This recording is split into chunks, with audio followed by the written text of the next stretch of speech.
Hi guys, how you doing? It is 6:30 in the morning.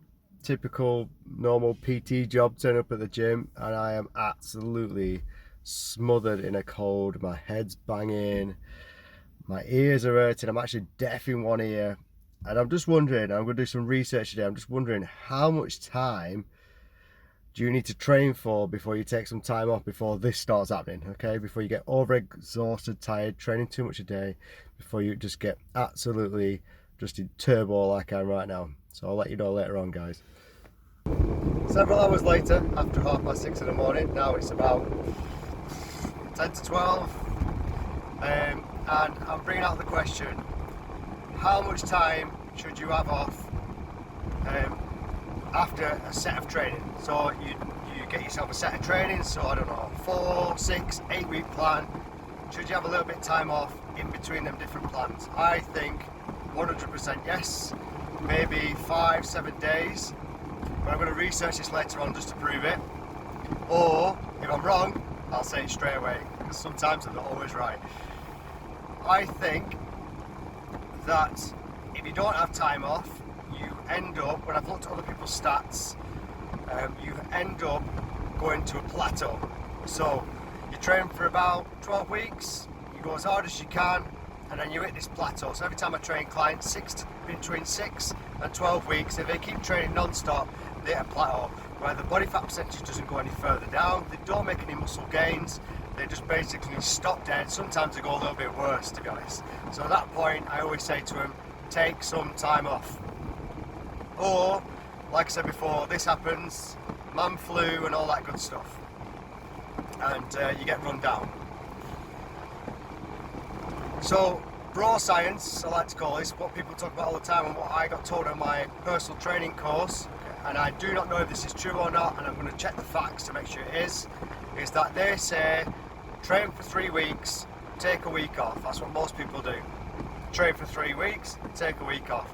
I personally think a month is as far as I can push it, as hard as I can, and when I get to my 4th week, I start to die off. If I've been training 5 weeks, I really want to just can it, okay? I just want to back it off. I want to go to McDonald's, have a burger because I've had enough, right? I want to go and eat like packs of buttons and chocolate because I'm just that low and that tired, I just want to stop. So, personally for me, every 4 to 5 weeks I need a break.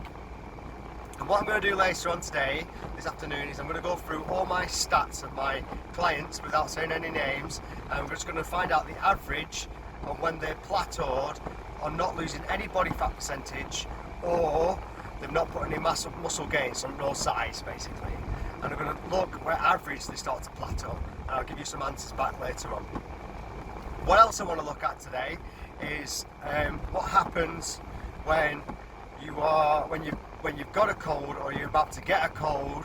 What's the best way to get rid of it, or what's the best way to prevent it? So say if I've done my 4 to 5 hard weeks of training and I need to back off and I know I'm going to get ill, okay, what I can do to try and prevent myself from getting ill, and I'm going to have a look at that as well. So here we go. This is the first bit of research I found. Vitamin C, what everyone thinks, yes, juice baby, doesn't actually do anything. It does very little for most people. Zinc, if you take it 24 hours before, can reduce the length of your cold by 1/3. Garlic actually helps to reduce your cold. Yes, love a bit of garlic. And probiotics, it looks like the best one out of the lot, to be honest. I had to Google this one because I didn't even know what probiotics was, but here comes a link to the side. Can prevent colds or shorten the length of them. And the best one, save the best till last, chicken soup, believe it or not. Chicken soup can make nasal flow better, so it cleans out the sinuses. Now, alongside with coffee, I did read an article a few minutes ago, and they said coffee's not a great idea to drink while you've got a cold, so stay off the coffee, get plenty of sleep.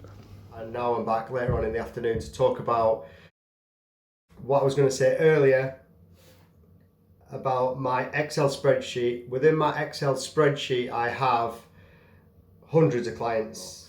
Every 2 weeks, I weigh them. I do body fat percentage with calipers and bioimpedal. And what I found out with calipers and bioimpedal. Calipers is usually a little bit low on the body fat percentage, and calipers a little bit low, and also bioimpedal, the ones where you stand on the bathroom scale as you get a little electric shock for your body and it measures your body fat percentage, is usually a little bit high, so sometimes up to 4%. But what I've done is I did my calipers and my bioimpedal, got my percentages together if you get a mid-average, and then I did this, and exactly the same day I did a tester. I'm going to show a picture right next to me here of me going into the laboratory. You go in a tank, they take your body fat percentage by water displacement and weight. You do a big massive calculation, what's on an A4 piece of paper, like a full calculation, and then you can work out your exact body fat percentage by water displacement.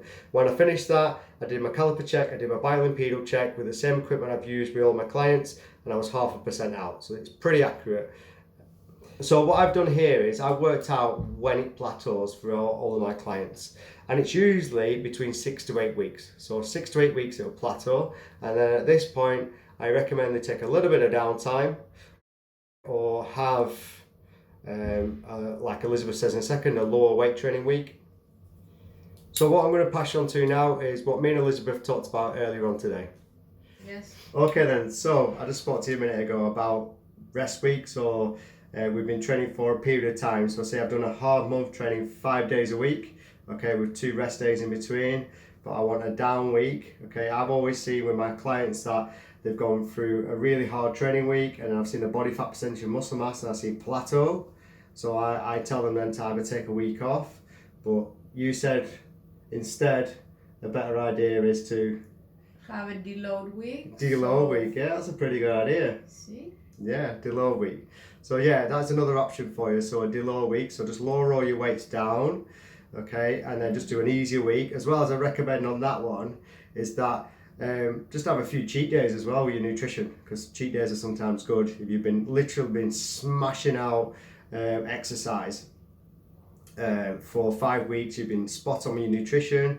When you hit that plateau, either take a week off or just do a deload week. Yeah. And more cardio maybe. More cardio? Yeah. Depends what type of training you're in. I think if you're doing 5x5s, that could be a bad idea. I think I would say, some of the programs I have seen other people do out there was they went down and did a week where they actually went back to 10 to 12 reps for a week or two. I've seen some up to 3, yeah, with less weight. So just change your training and just lower it down a level. And probably I would take more rest days as well. So instead of doing a 5-day week, just do a 3-day week. Or if you do 5x5, you can change like the exercises. Instead of doing a regular back squat, do something else, again squat with dumbbells or something else. Yeah. Change it a little bit. Cool. You're welcome. Now guys, I've literally just come out of the sauna. You can see I've got frizzy hair, the wax has all gone off and all that stuff. And I'm going to check this actually, because I want to know, because when I've got a cold, when I come out of the sauna I feel a lot better.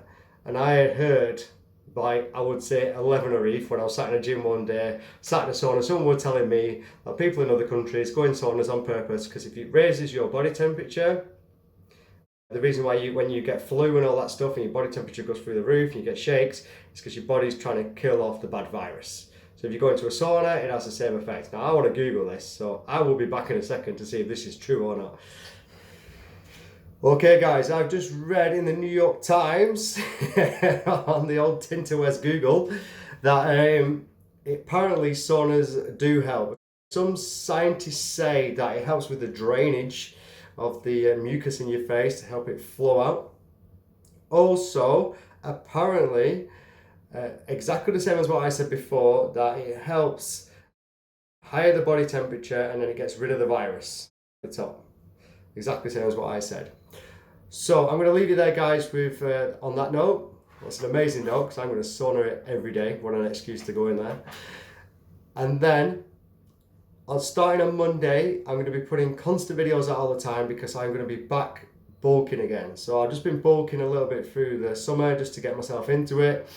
Doing 5x5s, what I'm going to go into later on. And what I'm going to do is I'm going to put all my data out there, everything I get on how to bulk, how to get more muscle without taking steroids and major supplements. Happy with that, guys. See you later.